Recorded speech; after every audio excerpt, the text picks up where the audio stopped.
नमस्कार, फाइटर समाचार में आपका स्वागत है। पेश आज 20 नवंबर दोपहर 3 बजे राजस्थान की खास खबरें। बढ़ते प्रदूषण को देखते हुए खैरथल तिजारा जिले के सरकारी और प्राइवेट स्कूलों में छुट्टी कर दी गई है।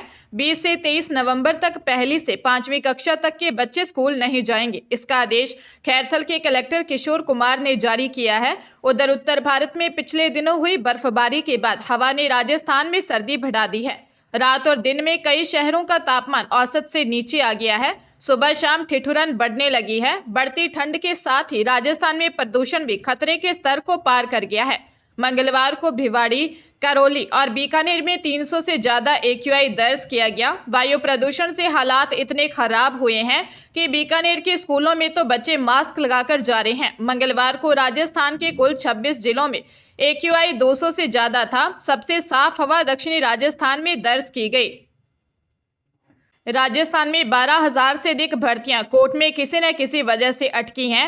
युवाओं ने तो यहां तक कहा है कि कोर्ट में सरकार दमदार तरीके से पैरवी नहीं करती, इसीलिए मामला इतना लंबा खिंचता है और बेरोजगारों का इंतजार खत्म नहीं होता। वर्तमान में भी 12,227 पदों की 6 भर्तियां कोर्ट में अटकी हुई हैं। इनमें 4 भर्ती कर्मचारी चयन बोर्ड की, 1 भर्ती राजस्थान लोक सेवा आयोग और 1 भर्ती RUHS की है। फार्मासिस्ट भर्ती की प्रक्रिया तो अधिकारियों की लापरवाही के चलते धीमी गति से चल रही है। इसमें चिकित्सा विभाग की खुद की बताई डेडलाइन 30 नवंबर तक नियुक्ति मिलना मुश्किल लग रहा है।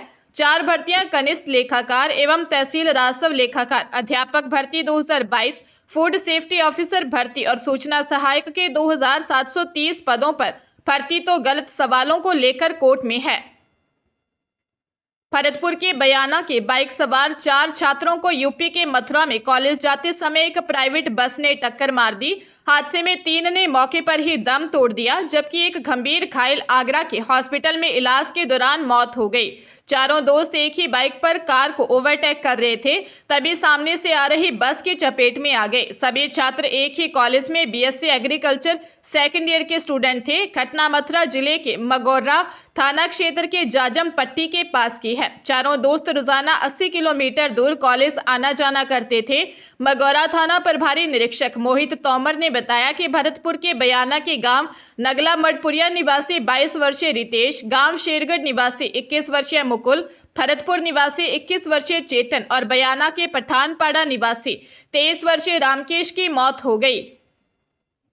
कोचिंग स्टूडेंट्स की मौत के मामले में हाईकोर्ट ने मां बाप को जिम्मेदार बताया है। जस्टिस इंद्रजीत सिंह और जस्टिस विनोद कुमार भारवानी की खंडपीठ ने मौखिक टिप्पणी करते हुए कहा कि बच्चों की समस्या सिस्टम की गड़बड़ी नहीं है, बल्कि वे अभिभावक हैं जो अपने बच्चों से इतनी ज्यादा उम्मीद करते हैं।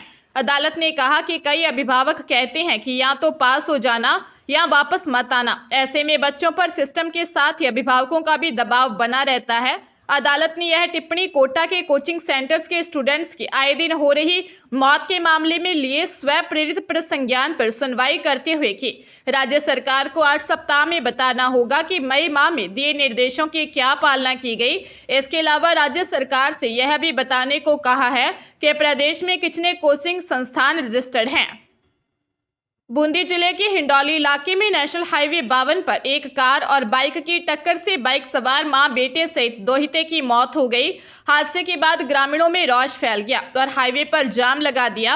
हिंडौली थाना अधिकारी पवन कुमार मीणा ने बताया कि राष्ट्रीय राजमार्ग 52 पर एक कार देवली की तरफ से बूंदी की ओर जा रही थी। वहीं विपरीत दिशा से उमरगांव निवासी 15 वर्षीय कुंदन मीणा, उसकी 40 वर्षीय मां कृष्णा, पत्नी मदन लाल अपने 3 साल के दोहिते आरुष को लेकर बाइक से गांव जा रहे थे। इस दौरान इनटू द कट से हाईवे पर घुसने के दौरान कार से बाइक की भिड़ंत हो गई। हादसे में तीनों बाइक सवारों की मौत हो गई। हादसे के बाद घर में कोहराम मचा हुआ है। पुलिस हादसे की जांच कर रही है। टोंक जिले के देवली उनियारा विधानसभा के समरावता गांव में हुई हिंसा को लेकर पूर्व उप मुख्यमंत्री सचिन पायलट की न्यायिक जांच की मांग की। पायलट ने कहा कि पहले बताया गया था कि इसकी जुडिशियल जांच होगी, लेकिन अब कह रहे हैं कि संभागीय आयुक्त जांच करेंगे। पता नहीं सरकार क्या चाहती है। जयपुर एयरपोर्ट पहुंचे पायलट ने कहा कि आप मुझे बताओ, सरकारी कर्मचारियों की जांच सरकार करेगी तो उसमें क्या तथ्य निकलकर सामने आएगा। पहले सरकार के मंत्रियों ने भी कहा था कि जुडिशियल जांच होनी चाहिए, एक बड़ा अधिकारी दूसरे अधिकारी की जांच करेगा। तो मैं आज बता रहा हूं, कुछ भी निकलकर नहीं आएगा। अगर हमें तथ्य तक पहुंचना है तो जुडिशियल इंक्वायरी जरूरी है। पायलट ने कहा, इस पूरे मामले में सरकार का एक चेहरा सामने आया है कि अपनी भड़ास निकालने के लिए किस तरह से पुलिस ने हिंसा का सहारा लिया। बाद में रात में जाकर लोगों की पिटाई की गई, मकान तोड़े, गाड़ियां फूंक दी। अजमेर जिले में गैंगस्टर लॉरेंस बिश्नोई का फोटो लगाकर रील बनाना और कारतूस व हथियारों की फोटो पोस्ट करना 19 साल की युवती को डिटेन किया गया है। उसने प्रोफाइल पर खुद को लेडी डॉन लिखा हुआ है। युवती का ये शौक नया नहीं है। 10 महीने पहले भी उसने फेमस होने के लिए पिस्टल के साथ चौपाटी पर रील बनाकर इंस्टाग्राम पर पोस्ट की थी। तब उसने वीडियो पर गैंगस्टर भी लिखा था। अब वापस युवती का ये कारनामा सोशल मीडिया पर सामने आया है। सिविल लाइन पुलिस ने उसके घर पर दबिश देकर पकड़ा है। एएसपी सिटी हिमांशु जांगिड़ ने बताया कि युवती ने सोशल अकाउंट पर हथियारों और कारतूस से एस लिखी फोटो को पोस्ट किया।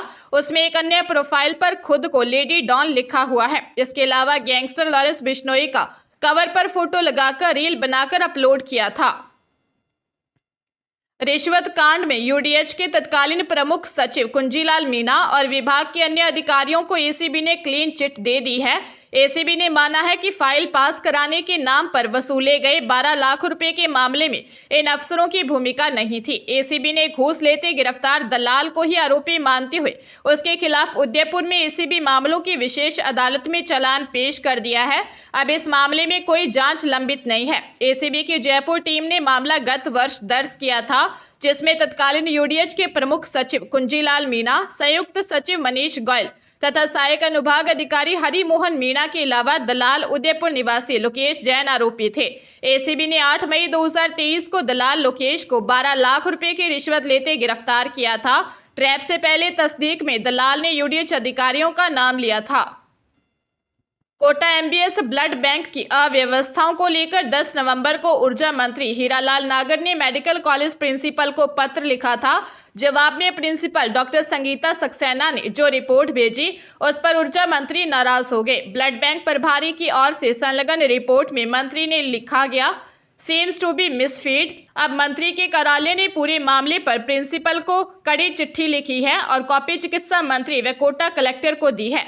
मंत्री हीरालाल नागर की निजी सहायक की ओर से प्रिंसिपल डॉक्टर संगीता सक्सेना को भेजे गए पत्र में कहा है कि मंत्री द्वारा लिखे गए पत्र के जवाब में आप द्वारा केवल व्हाट्सएप के माध्यम से बिना औपचारिक पत्र लिखे रिपोर्ट को प्रेषित कर इतिश्री कर ली, जो यह दर्शाता है कि आप मंत्री द्वारा जनहित में लिखे पत्र के प्रति कितने गंभीर हैं।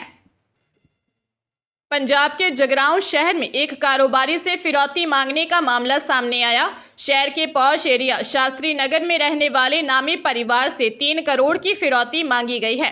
पीड़ित परिवार ने जगरांव के नजदीकी गांवों में 2 से 3 शेल्टर हैं। वही अनाज मंडी में एक आड़त की दुकान भी है। पूरा मामला पुलिस के उच्च अधिकारियों समेत सीआईए स्टाफ की टीम के संज्ञान में है, जिसके चलते इस गंभीर मामले की जांच जगरांव के सीआईए स्टाफ के इंचार्ज इंस्पेक्टर किक्कर सिंह को सौंप दी गई है।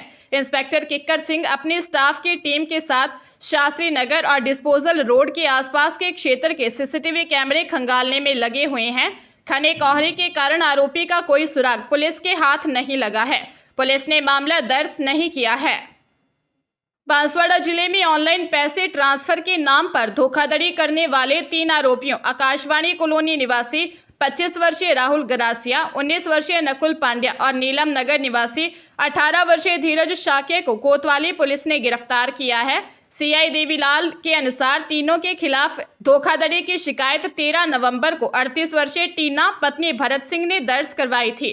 आरोपियों ने उसके एक फर्जी ऐप के माध्यम से स्कैन करके 5,000 रुपये ट्रांसफर करने का झांसा दिया। हालांकि पैसे ट्रांसफर नहीं हुए, जबकि मोबाइल पर ट्रांसफर होने का मैसेज आ गया। आरोपियों ने राकेश गुप्ता, अशोक कुमार जैन और दीपेश उपाध्याय जैसे अन्य लोगों से भी इसी तरह की धोखाधड़ी की थी। आरोपियों ने फर्जी ऐप का उपयोग कर क्यूआर कोड स्कैन किया, जिससे ट्रांसफर का झांसा दिया, लेकिन वास्तविक में पैसे ट्रांसफर नहीं होते थे।